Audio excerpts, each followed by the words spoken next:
Hello and good evening viewers, कैसे हैं आप लोग। स्वागत है आपका शेयर बाजार ज्ञान की एक और वीडियो में। और आज की इस वीडियो में हम बात करने वाले हैं डाबर इंडिया लिमिटेड।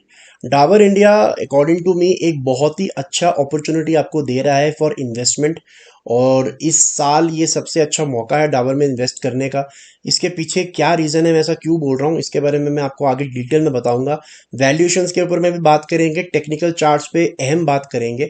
तो चलिए शुरू करते हैं। चैनल पे आप नए हो तो आप चैनल को प्लीज़ सब्सक्राइब कर लीजिए, ताकि रोज़ आने वाली जो वीडियोस हैं वो आपको लगातार मिलती रहेंगी। सबसे पहले हम बात करेंगे डाबर की वैल्यूएशन से। तो डाबर अभी चल रहा है 58 के पी मल्टीपल पे, 58 के पी मल्टीपल पे, राइट। जनरली जितने भी एफएमसीजी के स्टॉक्स होते हैं ना, ये हमेशा आपको महंगे पी पे ही मिलेंगे, बिकॉज ये हाई ग्रोथ कंपनीज होती है, रेगुलरली ग्रोइंग कंपनीज होती हैं, राइट। दूसरी चीज इसके अंदर में क्या है कि हमेशा आप ये याद रखिए कि जो भी इलेक्शन ईयर होता है ना, अभी ऐसे हम इलेक्शन ईयर में जा रहे हैं, 2024 में जनरल इलेक्शंस हैं। तो जनरल इलेक्शंस के साल में हमेशा ही एफएमसीजी के जो काउंटर्स है वो अच्छा काम करते हैं। ये आपको ध्यान में रखना है। तीसरी चीज, जब हम बात करते हैं वैल्यूएशंस की, तो वैल्यूएशंस के अंदर में हम कंपेयर करते हैं कि यार 58 का पी है वो तो ठीक है, लेकिन पिछले 10 साल में किस पी पे काम करता है। तो उस लिहाज से अगर आप देखोगे तो थोड़ा सा ये महंगा आपको दिखेगा। अगर आप 3 साल की पी देखोगे तो 57 की एवरेज पी रही है इसकी, तो उसी लेवल पे आपको अभी मिल रहा है। 5 साल की पी देखोगे तो 54 की है, वहां से थोड़ा सा महंगा है। 10 साल की पी निकालोगे तो 48 का पी मल्टीपल है, तो वहां से 20% महंगा है। और जब से ये लिस्ट हुआ है तब से अगर आप देखोगे तो ये एवरेज 40 की पी पे चलता है, वहां से ये थोड़ा आपको महंगा जरूर दिखता है। अब जब आप पी की बात करते हो ना, प्राइस टू अर्निंग रेशो की बात करते हो, तो इसके अंदर में बहुत इंपॉर्टेंट चीज ये समझनी है कि प्राइस टू अर्निंग रेशो ऊपर नीचे सिर्फ स्टॉक प्राइस से नहीं, स्टॉक कंपनी की अर्निंग से भी ऊपर नीचे जाता है। यानी कि अगर 550 के ऊपर में इस टाइम पे जो डाबर का शेयर चल रहा है और ये साल में कर रहा है 1700 करोड़ का प्रॉफिट, ठीक है, तो पिछले 3 साल से कर रहा है। पिछले 3 साल से डाबर के अंदर में कोई ग्रोथ देखने को नहीं मिली है। सेल्स के अंदर में थोड़ी बहुत ग्रोथ देखने को मिली है, 10,000 11,000 और अभी 12,000 करोड़ की सेल के करीब ये पहुंचा है। ड्रॉप देखने को मिला है मार्जिन के अंदर में, ठीक है। तो जैसे ही मार्जिन यहाँ पे इंप्रूव होंगे, आपको दोबारा से ही नेट प्रॉफिट जो है बढ़ता हुआ नजर आएगा। और जब ये नेट प्रॉफिट 1700 करोड़ का जो आपको दिखा रहा है, ठीक है, अगर इसको आप डिवाइड करेंगे इसकी मार्केट कैप से, तो आपको प्राइस टू अर्निंग रेशो मिल जाता है। जो अभी आप इसको डिवाइड करोगे तो आपको ये 58 का पी मल्टीपल दिखेगा। लेकिन जैसे ही 1700 करोड़ का प्रॉफिट 2000 2200 करोड़ 2500 करोड़ होगा, अपने आप ये पी जो है ये नीचे आ जाएगी, ठीक है। तो मोटा मोटा वैल्यूएशंस के अंदर में यही आपको जानना जरूरी है। बाकी आपको बहुत डिटेल्स जाननी है तो आप ये पूरी की पूरी स्क्रीनर की जो है स्क्रीन देख सकते हो बैठ के। शेयर होल्डिंग पैटर्न देखो, कोई प्रॉब्लम नहीं है, 66% होल्डिंग प्रमोटर के पास है, ठीक है। इतनी बढ़िया कंपनी जहां पे इतना अच्छा प्रॉफिट हो रहा है, ग्रोइंग कंपनी है, वहां पे 66% शेयर तो प्रमोटर के पास में पड़े हैं। बचे 20% शेयर उसमें वो भी एफ के पास पड़े हुए हैं। उसके बाद में लगभग 9% शेयर जो है वो DIS के पास में पड़े हुए हैं। बच गए 5-5.5% शेयर, वो हमारे पास में रिटेल के पास पड़े हुए हैं। तो जहां पे रिटेल का पैसा ही 5 रुपए लगा हुआ है हर 100 रुपए के अंदर में, तो वहां पे चिंता करने की जरूरत नहीं है। कंपनी अच्छी है, आपको बस सही दाम पे लेना आना चाहिए।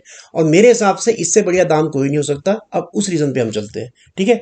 तो इस वीडियो के अंदर में मैं बात करने वाला हूं सिर्फ इस ब्लू लाइन के बारे में, जो कि 200 वीकली मूविंग एवरेज है। ये वीकली चार्ट्स हैं, तो मैं 20 मूविंग एवरेज एक बारी के लिए हटा देता हूं, ठीक है। और मेरा मानना बड़ा सिंपल सा है कि ये जो बड़ी कंपनीज है ना, ब्लू चिप कंपनीज है, इसके अंदर में अगर आपको स्टॉक 200 वीकली मूविंग एवरेज पे या इससे 10% ऊपर मिल जाए तो आंखें बंद करके खरीद लेना चाहिए। एग्जाम्पल के तौर पे आपको मैं दिखा देता हूँ, ठीक है।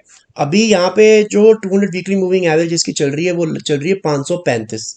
535 के 10% भी आपको ऊपर मिल जाए, यानी कि 580 590, तभी भी बहुत बढ़िया बाय है। हिस्टोरिकली अगर आप जाके देखोगे ना, और इसको आप देखोगे जब से लिस्ट हुआ है, इसको लिस्ट हुए 20-22 साल हो गए।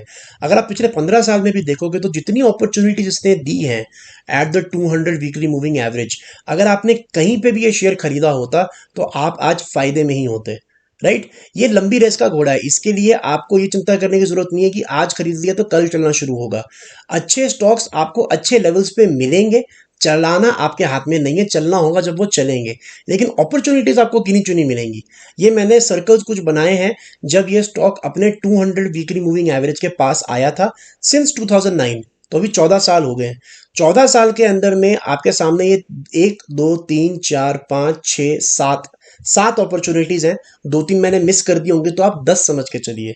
यानी कि पिछले 14-15 सालों में आपको ऐसे सिर्फ 10 ही मौके मिले हैं इस स्टॉक के अंदर में, जहां पे आपने एंटर किया होता और आराम से बैठे होते तो आप आज भी प्रॉफिट में होते, डिविडेंड भी मिला होता, वेल्थ भी क्रिएट होएगी आपकी। So this is giving you another opportunity as far as Dabur is concern. ठीक है, अब चलेगा नहीं चलेगा, तो देखिए पहली चीज तो साफ है कि स्टॉक 650 से गिरना शुरू हुआ, उसके बाद में अपने 200 वीकली मूविंग एवरेज के पास में इसने सपोर्ट लिया, और उसके बाद एक कंसोलिडेशन फेज के अंदर में शेयर चल रहा है। अब जो लोग 2020 के बाद मार्केट्स में आए हैं ना, कोविड के बाद स्पेशली जो 2-3 साल में पिछले इन्वेस्ट करना शुरू हुआ है, उन्होंने ना इस मार्केट में से दो ही तरीके की चीजें देखी हैं। एक की मार्केट ऊपर जा रही है, एक की मार्केट जो है नीचे आ रही है, ये दो ही इन्होंने डायरेक्शंस देखी हैं। लेकिन जो लोग स्टॉक मार्केट को जानते हैं, अपना एक्सपीरियंस लेके बैठे हैं, उनके उनको ये अच्छी तरीके से पता है कि तीसरी भी डायरेक्शन होती है, और वो तीसरी डायरेक्शन क्या होती है? वो होती है consolidation, sideways movement, right. Market हमेशा ऊपर या हमेशा नीचे नहीं आती, एक तीसरी भी हमारे पास डायरेक्शन होती है जो है कंसोलिडेशन। और डाबर के अंदर अगर आप देखोगे इस टाइम पे, तो वही कंसोलिडेशन का फेज चल रहा है। जब से ये 650 से नीचे गिरा है, उसके बाद से you can see it is in a range, नीचे 500 नहीं तोड़ता, ऊपर 600 नहीं तोड़ता। सो जिस किसी भी रेंज की तरफ ये ब्रेकआउट देगा, उस तरफ आपको अगली मोमेंटम देखने को मिलेगी। मोस्ट प्रोबेबली ऊपर की तरफ ये तोड़ेगा, बिकॉज अच्छी खासी करेक्शन ये ऑलरेडी कर चुका है। पिछले 3 साल से जो है स्टॉक में कोई ग्रोथ खास आई नहीं है as far as the price is concern. Company का भी नेट प्रॉफिट जो है थोड़ा फ्लैट रहा है, परफॉर्मेंस थोड़ी सी ढीली रही है, लेकिन लंबे समय के लिए इसके अंदर मुझे कोई भी डाउट नहीं है। ठीक है, अब हम बात कर लेते हैं शॉर्ट टर्म की, कि ये अभी मैंने क्यों बताया इसके बारे में। तो मुझे ऐसा लगता है कि इसके अंदर मोमेंटम भी वापस आ रहा है। उसके पीछे रीजन क्या है कि अगर आप देखोगे तो पिछले 7-8 हफ्तों से ये नीचे गिर रहा था, और इस हफ्ते ना यहाँ पे आप देख रहे हो कि पिछले हफ्ते का हाई क्रॉस कर रहा है। अभी ये हफ्ता खत्म होने में 2 दिन बचे हैं, तो अगर ये इस हफ्ते 560 के ऊपर क्लोजिंग दे देता है, जो ये अभी चल रहा है, अगर एक दो दिन के अंदर में, आज लेटर हाफ निफ्टी में भी कुछ बाइंग आई है, और मेरा भी ये मानना है कि आप स्मॉल कैप से हटके मिड कैप्स और लार्ज कैप्स के अंदर में आ जाना चाहिए, स्मॉल कैप मिड कैप से हटके, तो आपको अच्छे लेवल पे ये एंट्री मिल रही है। 560 पे है, 600 क्रॉस करेगा नहीं करेगा वो हमारे को 600 पे टेस्ट करके पता चलेगा, ऐसे बोलना आसान नहीं है, क्योंकि 3 बारी जो है वहां से रिटेस्ट हो चुका है, तो तगड़ी रेजिस्टेंस है, राइट। और last and but not the least जो रीजन मेरा है मानने का कि यहां से रैली बनने के चांसेस हैं, वो है इसके 20 और 200 मूविंग एवरेज बीच का गैप। जब भी इन दोनों मूविंग एवरेजेस के बीच का गैप कम होता है, वहीं से हमेशा एक नए ट्रेंड की शुरुआत होती है। ये आप हिस्टोरिकली जाके देख सकते हो। अगर आप मेरे चैनल से पहले से जुड़े हुए हो तो आपको पता है ये रीजन मैं बहुत बार दे चुका हूँ, समझा चुका हूँ। So I think Dabur is at a very good place.